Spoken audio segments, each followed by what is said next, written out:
Modal harmony and modal interchange.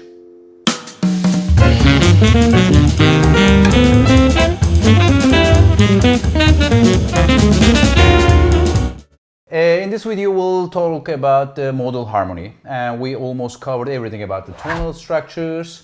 And now time for the talk about the modal harmony and modal interchange. But it's not as complicated as tonal structures because we have a lot of variations, we have a lot of definitions in tonal harmony. When you have the complete picture of tonal harmony, then it's really easy to understand modal harmony. And also on the base of necessary and sufficient conditions, when you see the structural relationships, and then you can have the very clear vision about the modal interchange, which is one of the most disputed subject in jazz theory. Okay, let's start with modal harmony, but we go back to our main thing about the harmonic structures, necessary and sufficient conditions. I mean, in the first video, I explained everything about the necessary and sufficient conditions because that gives us the structural form of a harmonic vocabulary. This is very, very important. Let's remember the tonal harmony. What was the necessary and sufficient condition? Major, minor, functionality, structural progressions based on fourths and fifths. But in modal harmony, we have modes like Dorian, Phrygian, Lydian. The second one, again, we have the centricity here. That's what we can call the functional. And the third one, structural progressions are based on characteristic progression of modal structures. Let me explain that modal structure by using the Dorian mode. And also that was the beginning of the video, and for Billie Jean, I transposed in original probably F sharp minor, but this video I use D Dorian because you can see at the end, towards the end of the explanation, you will see the relationship between the Billie Jean and so what. This is another revolutionary aspect of jazz literature, because after so what we start to see changes in direction of modal structures in jazz music. After bebop, so what creates a very different direction for jazz musicians, which is modal harmony.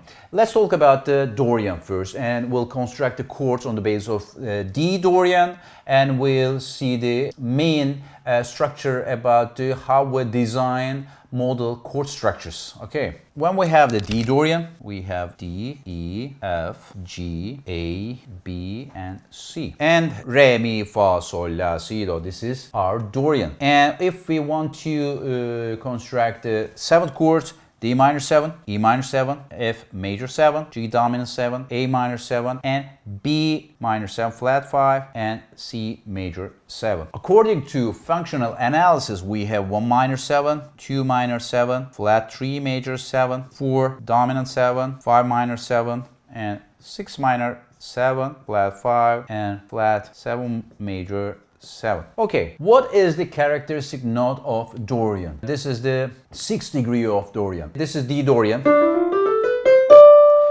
Re, Mi, Fa, Sol, La, Si, Do, Re. The B is the characteristic note of D Dorian.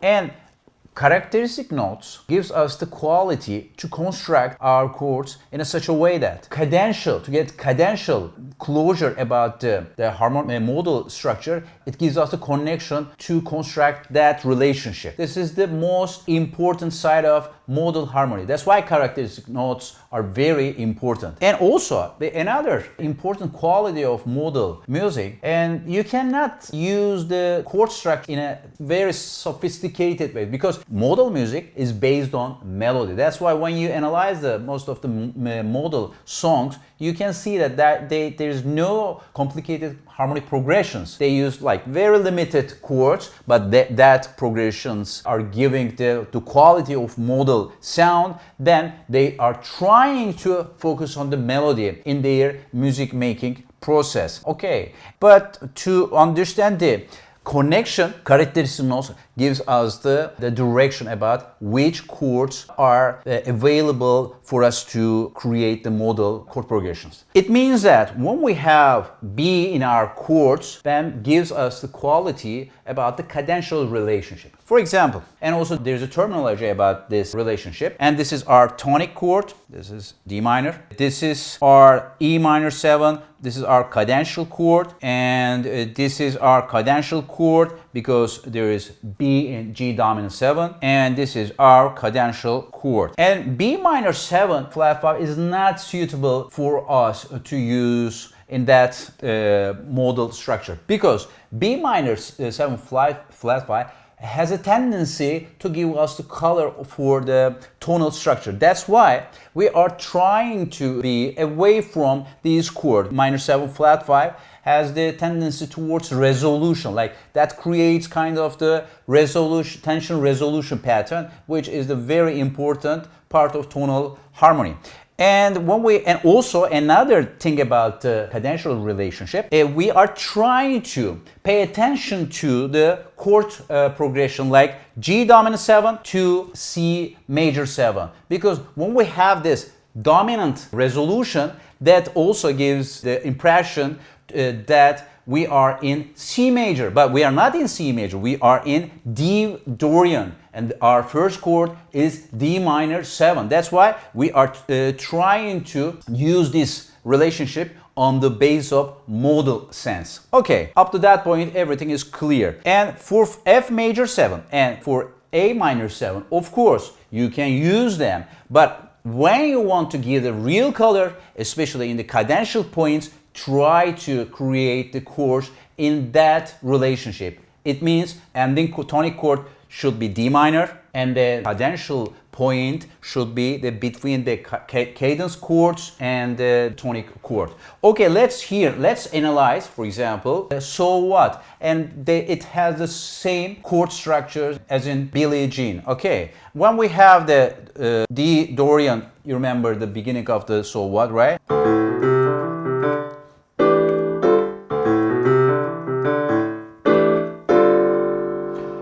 Whole song is based on that relationship. Let's analyze what we have. We have E minor after the intro, and but on the base of fourth voicings. It's a kind of voicing. It's very, very common in modal harmonic structures, like, and we call it fourth voicing. Why? Because the relationship is based on interval of fourths, like E, A, D, G. Okay, and the last one gives us some triadic color. Then we have E minor, then it goes back to D minor. That creates the cadential closure for D Dorian, because E minor has the characteristic note of B. And also that could, you can have different variations. Let's change this. So what? For example, let's use the cadential closure between C major 7 and D minor 7. It will be like this, right? Then we have like very close, right? Or let's create kind of the mixture. For example, we start with that intro.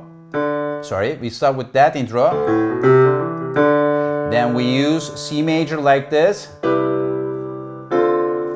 It's a kind of small reharmonization, right?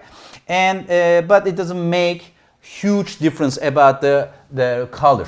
This is modal harmony. That's why in both Billie Jean and also the So What, for example, the pieces Impression, and they have very similar structures. They have modes, chords based on the modal relationship, and also according to this relationship, we have very specific chord progressions. And that chord progression covers the whole song most of the time. Sometimes they use kind of modulation to create kind of the formal structure, but the main relationship is based on this structure, modes, and the chords on the base of the modes, and again, necessary and sufficient conditions. Okay, but we have another topic about the modal structure, which is modal interchange. And modal interchange is the most complicated form of harmonic structure. Why? Because intersection between tonal harmony and modal harmony. Let me explain that situation. And also, when you have necessary sufficient conditions on the basis of the tonal structure, on the basis of the modal structure, then you can understand modal interchange in a very clear way. Okay, let's start with modal interchange. Modal interchange is different from modal harmony because modal harmony has more like when you have just one mode, for example Dorian, and also it occupies all the formal parts of the pieces. I mean, for example, you can have the Dorian in one part, you can modulate to another key as in so what, but it keeps the same mode, or you can have different modal things in terms of the formal section.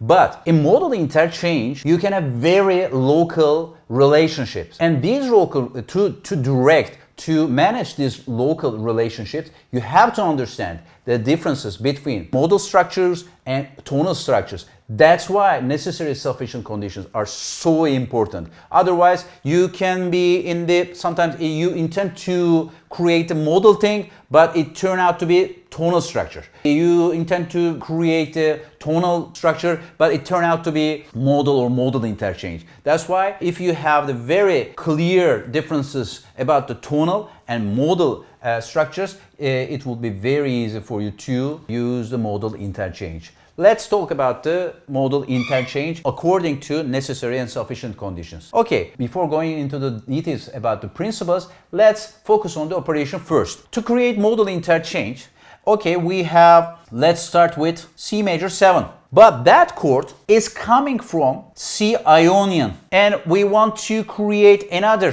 chord on the basis of, again, the C modality, like C, one of the C modes, C kind of modes. Let's pick C Lydian, and from C Lydian we can pick the D dominant 7, right? Because it has F sharp. That's why we can receive D dominant 7 from C Lydian. Let's pick another chord from C Aeolian, for example.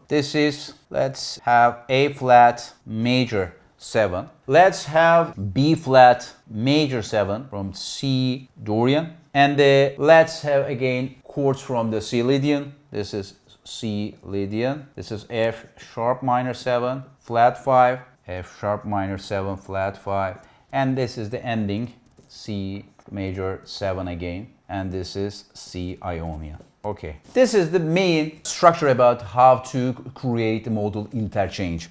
This is our center. C is our main center. That's why this is that has the functional quality, because when you have the center, it implies and also it gives us the very strong ground to hear the centricity, and also that creates also a kind of functionality. To analyze on the basis of C center, we have 1 major 7, 2 dominant 7, flat 6 major 7, and then flat 7 major 7, and sharp 4 minor 7 flat 5, and this is 1 major 7. Let's hear the progression first. 1 major 7, 2 dominant 7, A flat major 7, B flat major 7, F sharp minor 7 flat 5, and then C major 7. And this is very interesting progression, right? Especially that creates very modern color for the harmonic progression. But to create, and also I change the progression according to principle I will explain later, and then you will hear something different. Okay, let's change the color. I'll keep that progression. Underneath, I'll write new progression. Okay, C major 7. Then I wanted to have the F sharp minor 7 flat 5. Then I'll have B flat major 7. Then I'll have A flat major 7. And then D dominant 7 and C major 7. Okay, but the modal sources and the analysis are the same. Nothing changed in terms of structural relationship. Okay, 1 major 7, sharp 4 minor 7 flat 5, and flat 7 major 7, flat 6 major 7, and 2 dominant 7 and 1 major 7. Okay, let's hear that progression. 1 major 7, sharp 4 minor 7 flat 5, then flat 7 major 7, flat 6 major 7, and 2 dominant 7, then compare the first progression. The second progression sounds more like tonal. I mean, it is not like full tonal. It doesn't have full tonal closure, but there's something implies tonality. But here in the first example, it sounds more modal, right? There is very important element that makes huge difference. This is structural progression based on fourths and fifths. I just give the flavor of fourths and fifths just in that part. Look at this. Look at the root motion.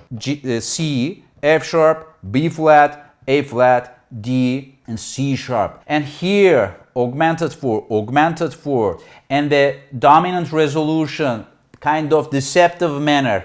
When you have this, what I was trying to do is to give you kind of tonal implication. By means of that tonal implication, and you can have different colors, even though we use the same chords.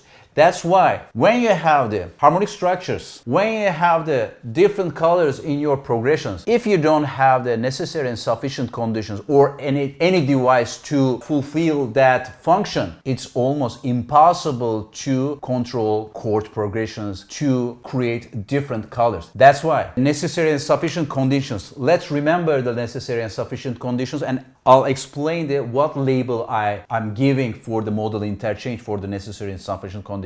And the tonal harmonic structures, major minor, structural progression based on fourths and fifths, functionality, modal structures, modes, structural progressions based on characteristic notes, and the functionality. What about that one? What makes how would we label that progression? I found very functional term for this, just functional.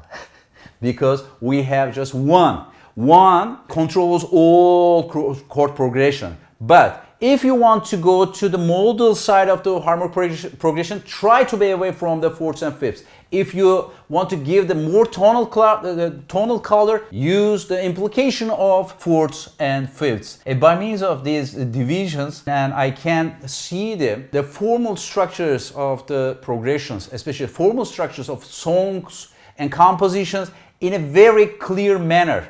And also that helped me to design the most important relationship between thinking and listening. See you in the next video.